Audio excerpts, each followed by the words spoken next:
Est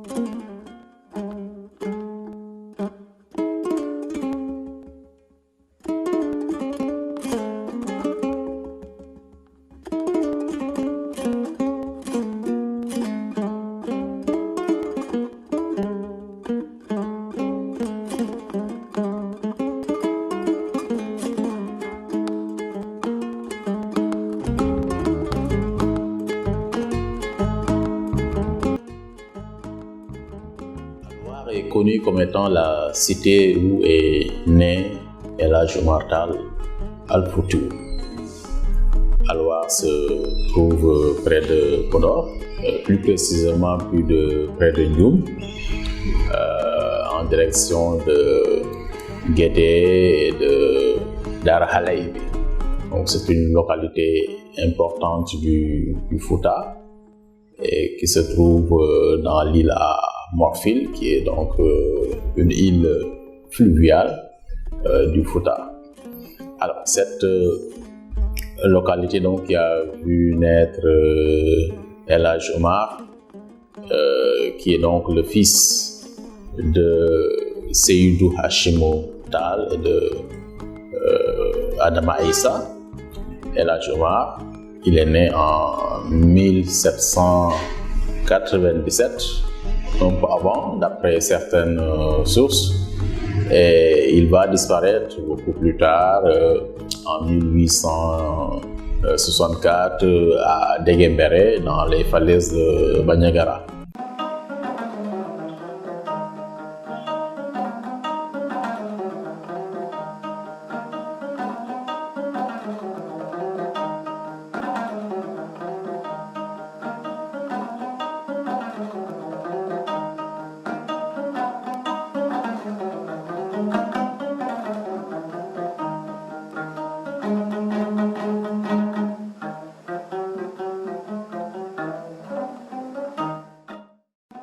C'est un personnage qui est d'une très grande envergure,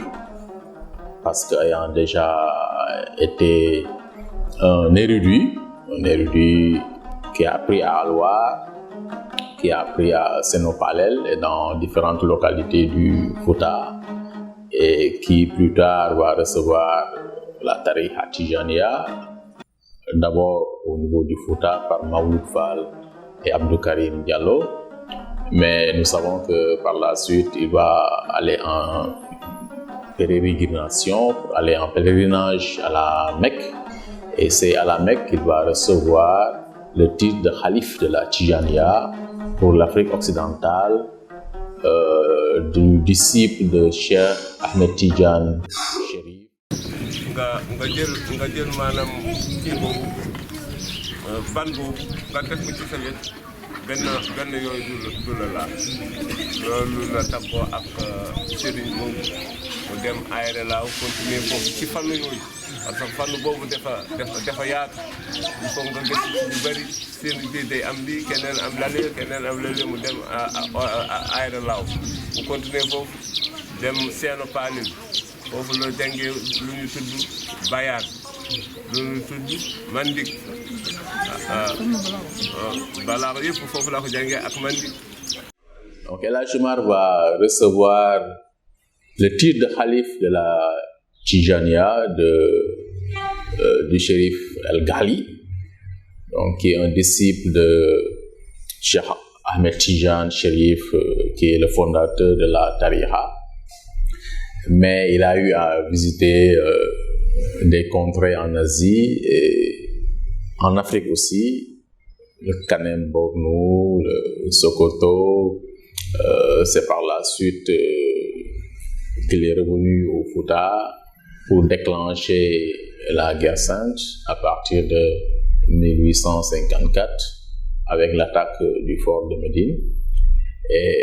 il avait compris qu'il y avait déjà la présence française en Occident, dans l'Occident africain,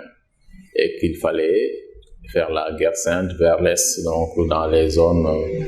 des Bambara au Mali et en Guinée. C'est là où il va constituer son empire.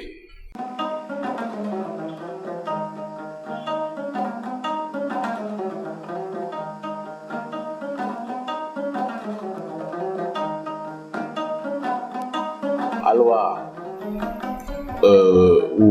que nous visitons en ce moment, est une localité historique. Déjà, on y retrouve la chambre natale de El Hadj Omar, donc là où il est né, qui est bien conservé, même que les mausolées de ses parents, en l'occurrence Seydou Tall et Adam Aïcha, de même que son grand frère Ibrahim.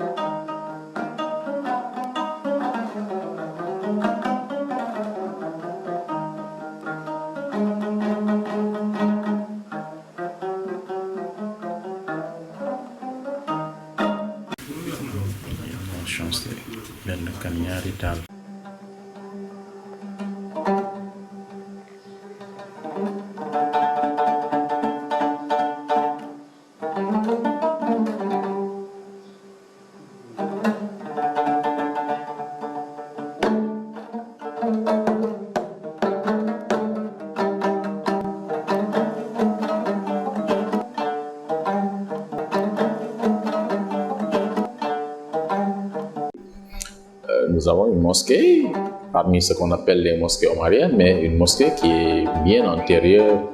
à El Hadj Omar de près de 20 ans et qui est construite en banco avec un toit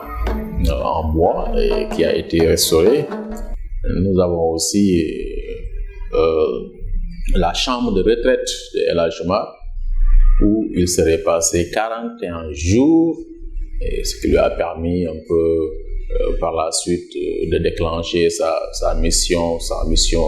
spirituelle, mais aussi sa mission politique.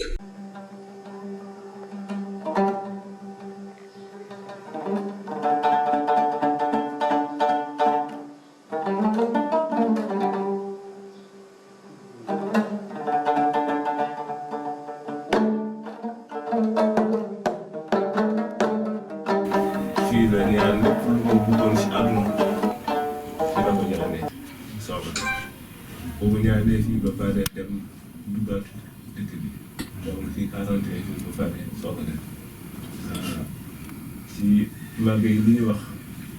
Ségou mooy histoire bi ngeen dégg Ségou fii la amee caabi Ségou waaw balaa muy dem waaw yàlla nag dafa wax ci biir alquran inna ardi waasi'atun fa iyyaaya fa'buduun maanaam sama suuf si yaatu fu ngeen ñëw mun ngeen fa jaamu yàlla wante de suuf yi yëpp suuf bi nga xam ne foofu la Seydina Muhammad sallallahu alayhi wa sallam gane àdduna boobu suuf yomul ak benn suuf néeg boobu fu mu tëdd su passé Makka néeg bu mu tëdd yomul ak benn néeg martabam dara ñu ko yàlla may boobu ak yeneen yi du ñu benn fakatàlla ko xarwa Madinatul Munawwara yemul ak yeneen suuf soo demee Baytul Maqdis ak li yàlla def foofu yemul ak yeneen suuf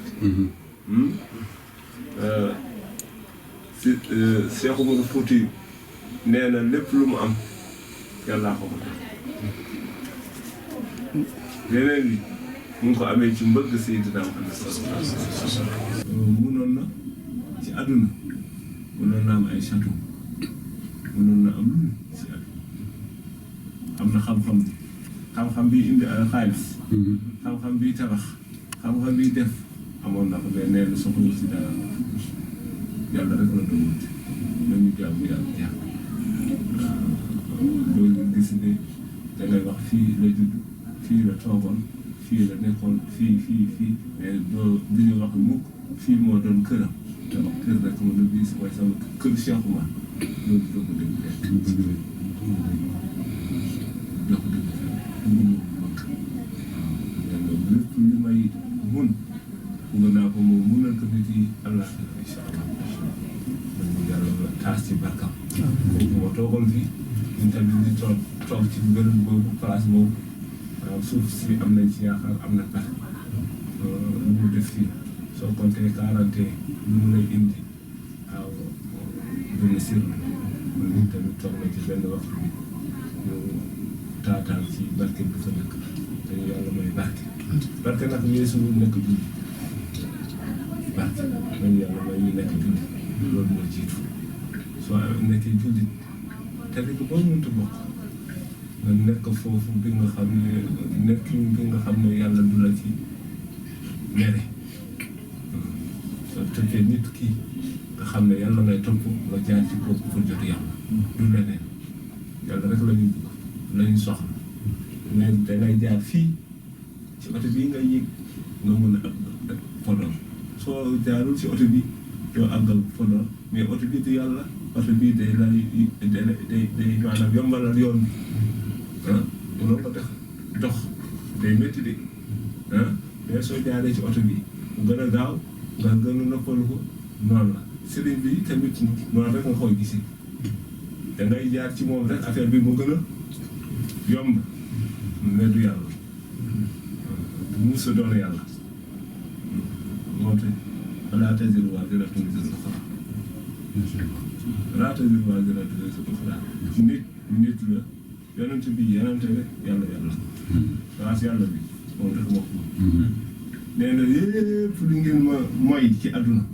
mun naa leen baal bakkaar yi yëpp ba mu des benn bakkaar moom bokkale yàlla. Donc c'est une localité Alwar qui est représentative des localités du Fouta avec un habitat traditionnel